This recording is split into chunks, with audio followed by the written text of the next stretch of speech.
Ever since I can remember, I have had a strange fascination with mirrors. The idea that there is a piece of glass which reflects everything you see.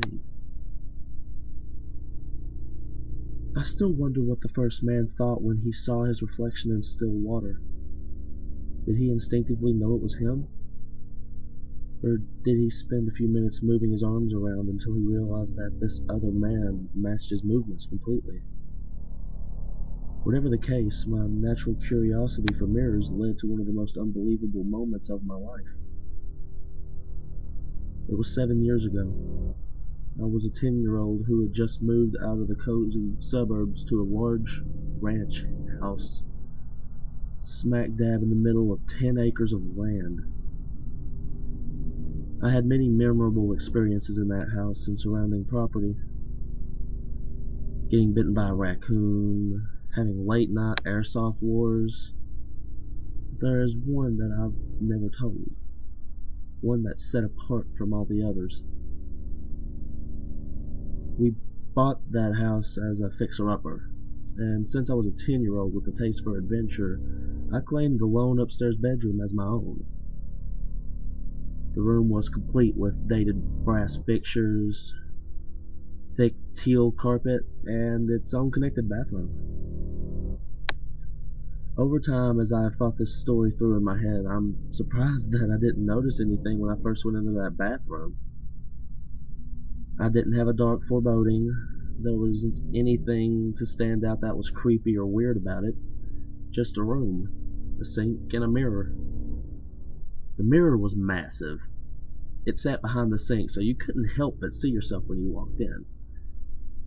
It had a slight yellowed tint and was covered in dust and grime, but nothing really seemed out of the ordinary. Nothing that would signal what was to come. The first 2 nights spent in that bedroom were completely normal. Nothing strange except the occasional midnight creak or moan from the ancient air conditioning unit. But on the 3rd night, laying in my bedroom bed, it started. I woke up suddenly, the groggy feeling of heaviness that accompanies being woken from a deep sleep. I slowly started to gain consciousness, and my ears strained to hear what could have woken me. That's when I heard it. Drip, drip, drip. I breathed a sigh of relief as I realized that I must have just left the bathroom faucet on. I sat up, turned on my dim bedside lamp, and climbed out of bed and stepped into the bathroom. As I set my foot down on the tile, I was surprised when I discovered it was strangely chilled. I continued in, not thinking too much of it, and turned the bathroom light on. My reflection greeted me. I was in my Mario pajamas, and my hair was a bedheady mess. I smiled at how silly I looked. I looked at the faucet handle, and sure enough, it had been left ever so slightly open. I turned it all the way closed, turned off the light, and went back to bed. As I was drifting off to sleep, I made a mental note to ask my dad if he could tighten the faucet in the morning. Though, by the time I got back from school, as you can expect from any 5th grader, I had a million different things on my mind, and completely forgot. Instead of spending my time at Goodwill with my parents looking for the perfect costume for Halloween, which is coming up in a few days. That night, though, it happened again.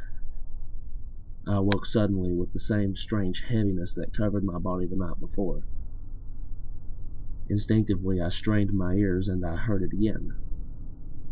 Drip, drip, drip. I sat up, annoyed. I was sure I had double-checked the faucet before I went to bed. I turned on my bedside lamp, walked across the carpet, and set my foot on the bathroom tile. My foot recoiled instinctively. The tile wasn't just cool anymore, it was actually cold. Too bothered to care, I turned on the light and jumped at the sight of my reflection. I still wasn't used to seeing anybody else, even if it was me, this late at night. I guess all that TV before bed was starting to take its toll. I turned the faucet off and the dripping stopped. The next day, I got my dad to tighten the faucet handle. He walked in with a tool bag and appeared to be tightening something, then walked out. It turned out that everything was already tight, and he told me to make sure to check the faucet before I went to bed. So, that night, before I went to bed, I walked into the bathroom, the frigid floor grating my bare feet once again. I looked at my ever-present reflection, feeling a dull sense of unease for whatever reason. I didn't look my reflection in the eyes very long. I still don't know why at that point I felt uncomfortable with it. I checked and double-checked the faucet handle. Nothing was dripping. Feeling relieved that I could finally get some uninterrupted rest, I laid down in my bed, turned off the light, and drifted off. I awoke again. My body felt even heavier than usual. My mind seemed groggy. Everything was completely black. I think my head was still under the covers. My ears pricked up, listening. Still get shivers about thinking on this. I didn't hear a drip, drip, drip. I heard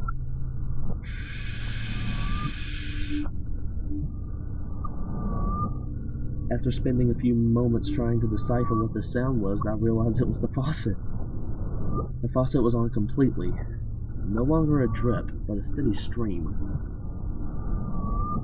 I tried to sit up, but it took a few tries to get my bearings after being awakened from my near catatonic sleep. I attuned my ear to make sure what I heard was what I thought it was. Yes, the faucet in my bathroom was completely on. I gulped. I stepped off my bed, my feet being cushioned by the dated carpet. The light from my bed lamp was dim, only casting enough light to light up my floor. The bathroom was still pitch black. I stepped in. This time when I placed my foot on the floor, it wasn't just cold, it was freezing. It felt like the tile had been on in a deep freeze. Unsure of what to do, I stepped in full, goosebumps shooting up my calf, and turned the light on. I don't know what I expected to see, but what I saw was me. I looked deeply into my own eyes, feeling a sense of distrust. I still don't really know how to explain it, but the only closest word I can think of is detachment. Like looking at a photo of yourself when you were younger. You know it's you, but you feel detached. I reached my hand slowly towards the faucet handle, still meeting my own stare. I slowly started to turn the handle, my eyes meeting my own. The water poured less, and then finally the handle clicked to its full rotation and the water was off. My hand remained on the faucet as I stared into the eyes of my reflection, and that's when it happened. It blinked. I saw my reflection blink. I let out what I thought would be a scream, but it ended up just being a sudden and horrified gasp. I ran out of the room, down the stairs, and straight to my parents' bedside. They were a little surprised that I ran to them crying because I hadn't for years, but they could tell I was upset, so they let me sleep in their room. All I could muster out that morning in explanation was nightmares. I didn't dare tell my parents. I don't know if it was my childhood fear of not being believed or what. I think part of me was still trying to convince myself that it didn't happen. I tried telling myself that my eyes were just playing tricks on me. Anything to convince myself that I didn't really see my reflection blink. Anything to convince myself that the mirror was just another mirror. That evening was Halloween.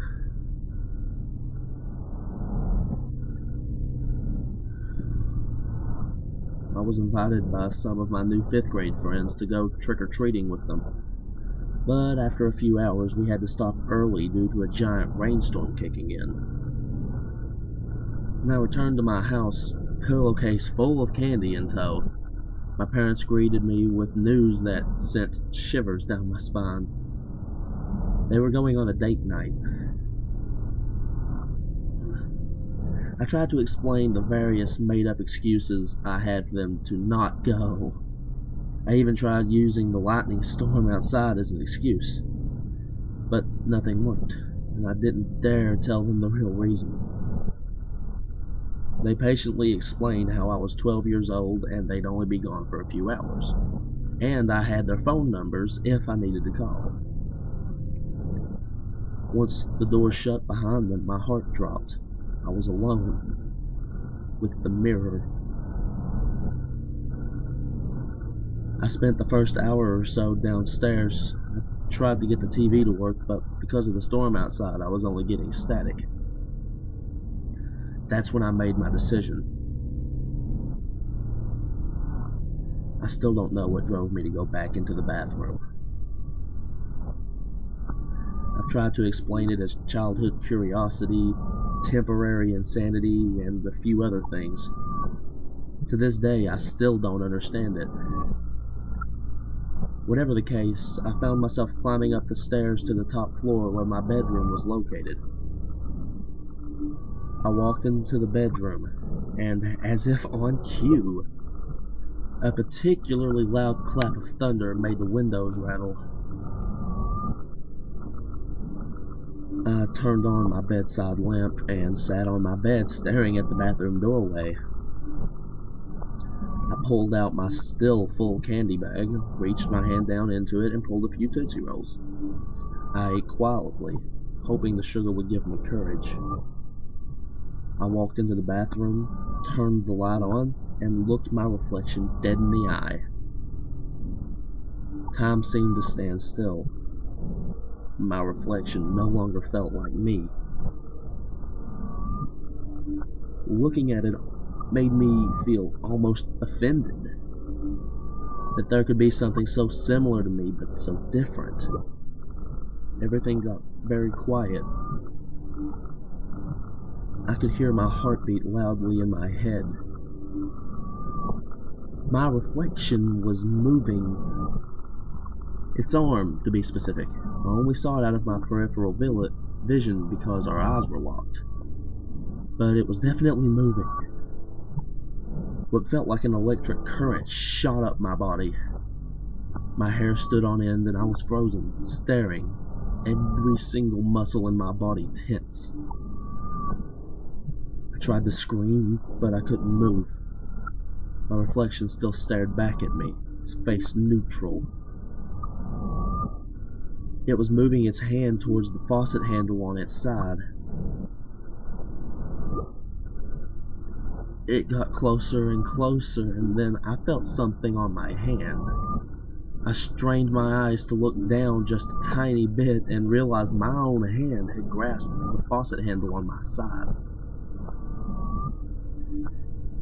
It had moved its hand to the faucet handle, and I had too. I tried to pull my hand back, but I couldn't. It was as if the signals in my brain weren't being communicated to any parts of my body. I willed my body to move, but nothing happened. My reflection's face looked at me knowingly. Then it moved its head slightly closer to the mirror and parted its lips, revealing a devilish grin. I felt my own face contort, matching its features. Bang! A clap of thunder rattled the mirror. My whole body felt heavy as I stared at this smiling abomination, somehow controlling my body. Its free hand started to move up, and though I couldn't break the stare with its eyes, I could see out of my peripheral vision that my hand was also moving up. Our hands simultaneously started moving towards the mirror. I tried to fight back, to pull away, but it was useless. As my hand got closer to the mirror, I felt a vibration emanating from the grimy glass surface. but it pulled my hand closer still, its horrifying smile still stretching my face. An even louder clap of thunder rumbled the very ground I was standing on. As my hand got closer and closer to the mirror, my fingertips started to feel incredibly cold. I was trying with all my might to pull my hand away from the mirror. My fingertips were grazing the surface of it. Then I felt it. An icy coldness, a tingling sensation on the tips of my fingers, and I could see. My fingers had partially gone through the mirror to the other side. My heart dropped. That's when I realized it was trying to pull me over to its side. The loudest lightning strike of them all shook the house, and in an instant, darkness. The lighting had killed the power, and to my delight, I could no longer see my reflection, only pitch-black darkness. I pulled my fingers out of the glass. I could control my body again. I turned my head away from the mirror, my body scrambling to be anywhere but in that bathroom. I dove out of the bathroom, hitting my shoulder on the door on the way out, then landed not so softly on the floor. The colors of my whole room got distorted. Everything was purple, then green.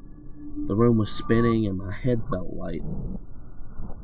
I tried to get up, but my body wouldn't listen. That's when I blacked out. That was the last night I set foot in that bathroom. Hell, that was the last time I even set foot in the bedroom. It took less work than I thought to convince my parents to let me sleep in the game room. Eventually, though, our family decided to move. We renovated the whole house. We tore up the dated green carpet. We repainted all the rooms. We removed the big, grimy, dusty mirror in the bathroom. And I refused to help. The day went by so fast as I was kept busy clearing out the garage. But I specifically remembered the workers carrying the mirror to the back of the pickup truck my dad had borrowed. At first, they tried to break it to fit it easier into the truck, but nothing happened. They tried hammers, axes, but nothing even scratched it. My final memory of that mirror was of it standing upright in the back of the truck, still dusty, grimy, and dirty, but otherwise completely unscathed. But otherwise, as the truck drove away, the mirror happened to be angled perfectly to see my reflection once again. I saw in the mirror a kid standing alone in a driveway, staring with eyes wide, full of fear. That was the last time I saw the mirror,